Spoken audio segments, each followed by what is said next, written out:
get ready to say goodbye to this background because I'm moving. I'm obsessed with looking at New York City apartments, and finally it's my turn to get to move into a new one. So I've lived at this current spot for 2 years now. It's technically, well, I guess it's kind of my third apartment in New York. I lived here for a summer. I literally lived in a crawl space in a 2-bedroom with 6 girls, but that's a story for another time. And then I lived in a sublet in the East Williamsburg that also was not good with a really weird roommate, and I've been here, which has been really lovely. I am so excited to finally mix it up. I actually have a video on my channel already that's all about apartment hunting, especially in New York. So if you want like the nitty-gritty details, check that out, but I'll go over some of those basics again. First off, I'm excited to move. While this has been a really lovely apartment, and I've obviously milked the hell out of it when it comes to content, it's just dark and it just feels small these days. The current renters market in New York City is insane right now. Obviously because of COVID, a ton of people have left the city, and so prices have dropped drastically, but I'm looking to stay in New York, so I'm hoping to get a good deal.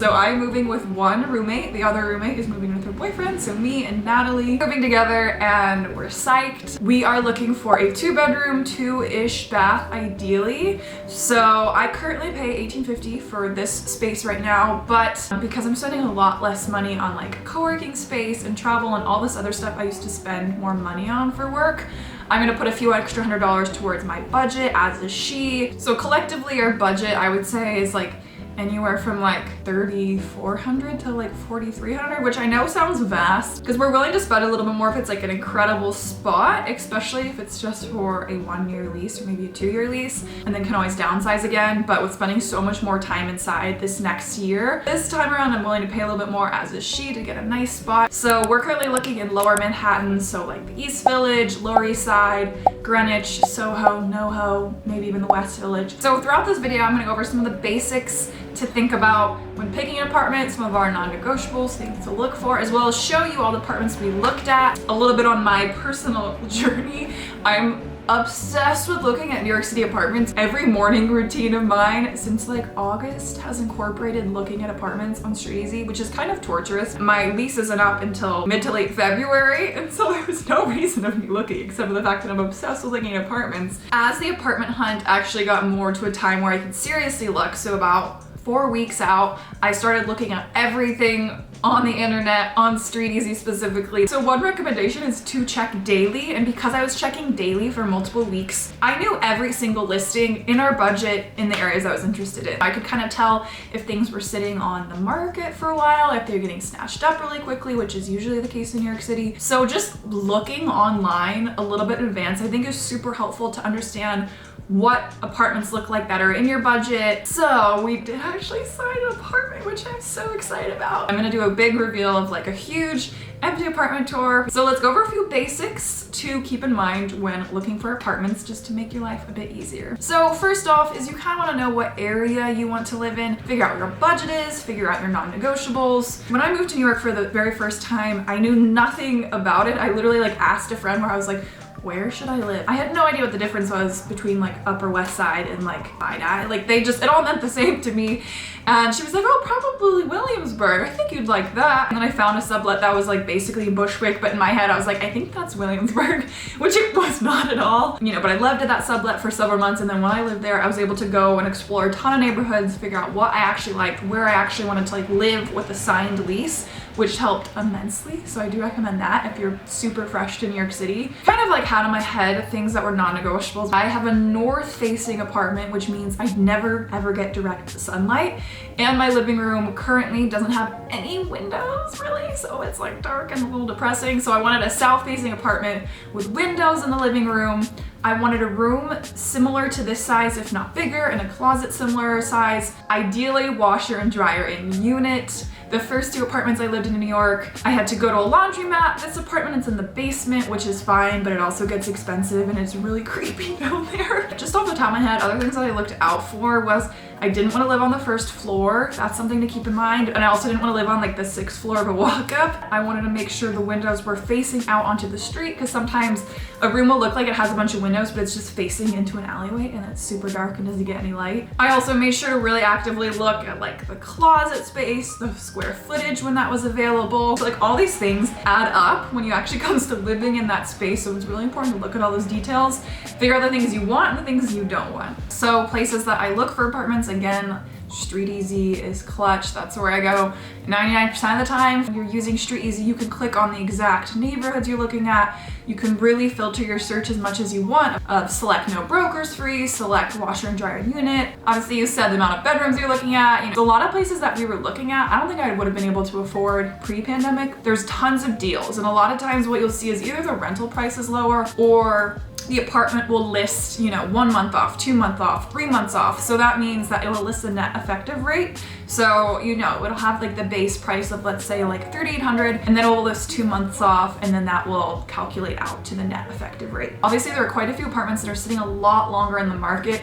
Still, things can go quickly if it's a good spot, so it's very important to have your paperwork ready to go while you're doing your apartment hunt. So if you find something you like, you can send in that paperwork because it's still speedy out there. So in our case, the things we needed was like bank statements, tax returns, credit check, employment letters. So in my case, I had my manager write me a letter. In her case, she had her agent write me a letter because we have non-traditional jobs, recent pay stubs, photo ID. So now that you know a little bit more about prepping for the hunt, I'm gonna show you guys the apartments we looked at. Like I said, I did a ton of online searching before actually going out there, also just to be more COVID safe. I didn't want to waste my time or, you know, be at risk by going to an apartment that I would have hated in person. So for any apartment that I was interested in, I first asked and messaged like the broker, and I was like, hey, can you send me a video tour? Which pretty much everyone is doing now because of COVID, which I found super helpful in the past. That wasn't always the case. So I actually didn't end up seeing that many in person. I only saw about 4 in person, but I'm also going to include a few video tours of apartments that I considered seeing in person, just to give you guys some more apartment content.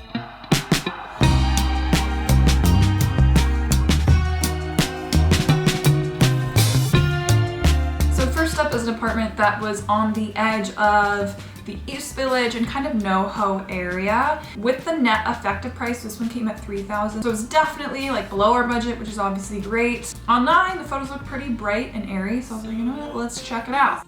So the kitchen size is actually really big for the price point that it's at, and they were going to install a washer and dryer, which is a huge plus. The bathroom obviously looks really ratchet, but they're working on it at the moment. Once it's done, it'll be a pretty standard bathroom. So I felt like the living room was a pretty nice size and had 3 windows, which is definitely a plus and could fit like a nice couch and maybe a little breakfast nook. But then when it came to the bedrooms, I felt like the bedrooms were pretty small. Also, I saw it at night, so it was really dark outside. It couldn't really fit more than a queen, but the closet size was big, which was nice. I felt like you'd get really good light in this apartment. Obviously, again, I'm seeing it at night, so you can't really tell. Here's the second bedroom, also pretty small with definitely a tiny closet that you couldn't fit much in. So while this was definitely a good deal for the price, and again, pre-pandemic, this would be a lot more, but ultimately I felt like the rooms were just too small on this one. I'm spending all my time inside, usually just working at my little desk that's like 2 feet that way. I'm gonna want a little bit more space, and so it was a good first attempt, but we felt like we could do better. So next up is one that we actually really like. The price point of this one was originally $3,800, but then you had 1 month off for $3,600. This one's in the East Village, and online it just looked like it had great light. When you walk in, there's the front door, and then there's like this lovely closet space. It is so helpful when it comes to storing luggage and whatnot. And then the living room was so delightful. Like, look at those wraparound windows. Are you kidding me? The amount of nice light you can get in there is just so crazy. It is north facing, but I feel like with windows that big, you'd get some really good light. It obviously too has like the iconic brick. The kitchen is decent sized, and it actually has 2 bathrooms of this size. And I love all that medicine cabinet storage space. So this is the first bedroom here. Again, huge windows. You could definitely fit a nice queen size bed, which is a plus. And the closet is, you know, decent sized, can't complain. The second bedroom is a little bit bigger. Closet again is similarly sized, and then it has that extra bathroom back in here. So me and my roommate were seriously considering applying to this one. I would say the bedrooms are definitely smaller than what I currently have, but that living room is a lot bigger with a lot more natural light, and I could see myself putting like a little work desk out there. Hello from editing me. I almost forgot about this one in the Lower East Side, but I want to show you guys. This one was originally $3,600 with 1 month off, so $3,343 with the net effective. First thing I noticed was how small the kitchen is, which was an immediate red flag. There is a bathroom on the first floor as well as some extra closet space, a nice bright living room area, and then you have the first bedroom here, which again is great light, great windows, as I keep saying, and a really big closet, which was a pleasant surprise. So then you head upstairs to the top floor where there's this smallish bedroom. It doesn't have a door leading up to the bedroom, which I thought was kind of weird. There is a bathroom up here, which is definitely a plus. And then the winning feature is this deck. It's huge and has such a great view. But despite having this great outdoor feature, I feel like the size and the space, the layout of the other parts of the apartment ultimately made it a no-go. So now I'm going to show you a few of the videos that were sent by brokers, so it's not exactly the best filming, but still helpful, I feel like, to see New York City apartments. So this one was originally $3,800 but had 2.5 months free, so it got it down to a net effective rate of $3,000. This one is also in the East Village area. It has a really bright living room, very spacious, you know, space for a couch and even a little desk setup or table setup. The kitchen also was quite spacious and larger than most New York City kitchens, I'd argue. So here's the first bath. I really like the white and black detailing of the tile. So here you get the first bedroom. Nice windows, as I will always comment on. It has a nice additional closet in the living space, which is a plus for sure. And then I felt like this room was really spacious. It has that huge closet in the back, and then it also has an additional bathroom that's similarly sized to the other one.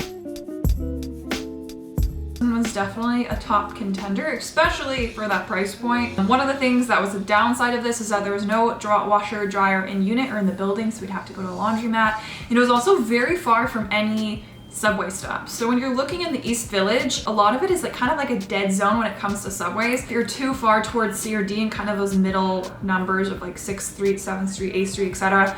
Those are kind of subway dead zones, and to get to any subway stop, it's like a 15+ minute walk, which again adds 15 minutes to any commute you're trying to make, which does add up. So that was kind of a downside, so we were considering this one. Next up is this beautiful one in the Lower East Side. Originally around $5,000, again, 2 months free. So with 2 months free, it ends up being around like $4,160 a month. So those months free really add up. This one's definitely a top contender. It's got that washer and dryer, that beautiful natural light streaming in.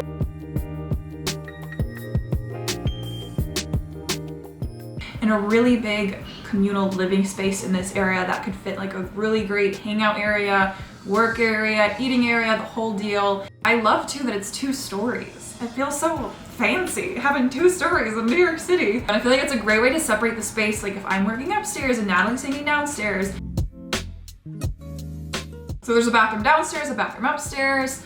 This bedroom has really good light, and I love the sunlight. I feel like that would add so much extra light just to brighten up the room.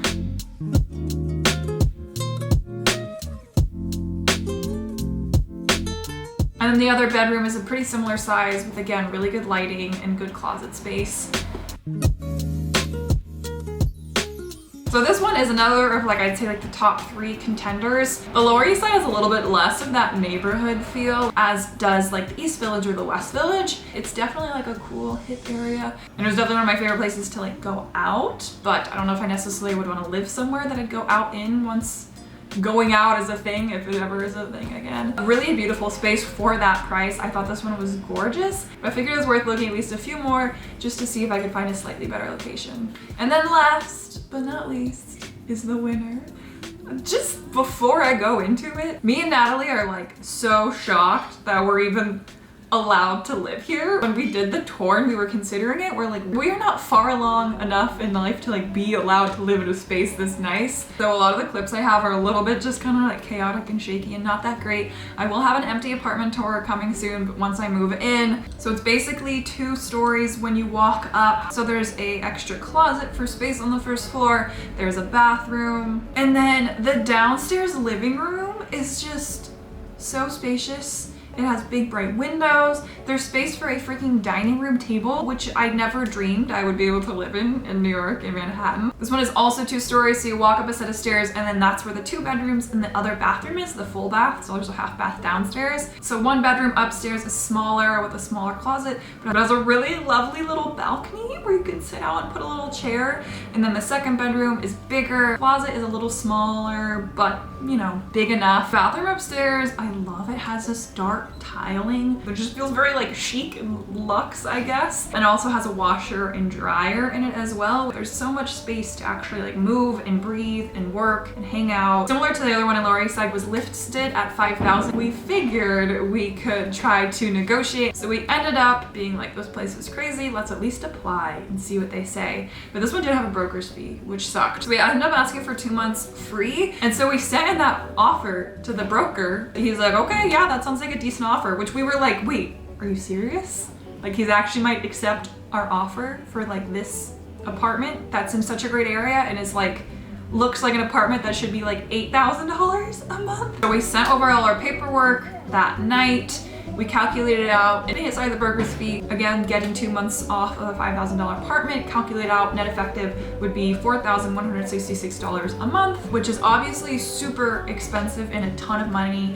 And again, I know you could get so much more for that any other place in the US, but I want to live in New York City and I love New York City. I've definitely had a slow growth in my New York City apartments of what I can afford. The next day, we were approved, which is crazy. Me and Natalie were like jumping around, freaking out. We went into that apartment kind of being like, I doubt we can ever really afford this, but like, you know what, screw it, let's look, it looks beautiful. But then with the 2 months free, it was totally within our budget. I'm living in that apartment in like a few weeks, which is crazy. So I'm so psyched. So that's the apartment I'm moving into.